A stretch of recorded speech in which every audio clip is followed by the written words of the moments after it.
Hi అండి. ఇప్పుడు నల్లకారం ఎలా చేయాలో చూద్దాము. ముందుగా స్టవ్ పై గిన్నె పెట్టుకొని ఆయిల్ వేసుకోవాలండి.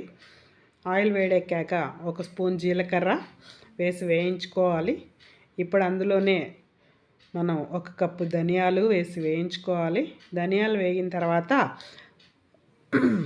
2 కప్పులు ఎండుమిర్చి వేసుకోవాలండి. అవి చిన్న చిన్న ముక్కలుగా కట్ చేసుకొని వేసుకుంటే త్వరగా వేగుతాయి, బాగా వేగుతాయి. దానిలోనే ఒక గుప్పెడు కరివేపాకు కూడా వేసి వేయించుకోవాలి. ఇవన్నీ కూడా సిమ్లోనే వేయించుకోవాలండి. తర్వాత ఇవన్నీ చల్లారిన తర్వాత రోట్లో వేసి వాటితో పాటు తగినంత సాల్ట్ కూడా వేసి దంచాలండి. రోట్లో అయితే కొద్దిగా పలుకుగా బాగుంటుంది. మిక్సీలో పెట్టామంటే మరీ మెత్తగా అయిపోద్దండి.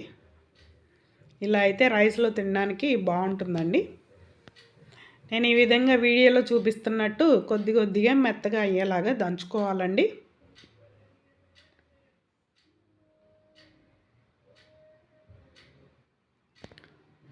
ఇప్పుడు దీనిలోనే ఒక వెల్లుల్లిపాయ రెమ్మలు తీసివేసి దంచుకోవాలండి.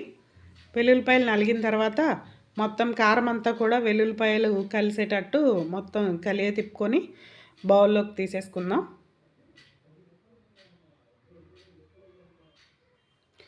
ఇప్పుడు ఈ నల్లకారం ఒక ఎయిర్ టైట్ కంటైనర్లో స్టోర్ చేసుకుందామండి.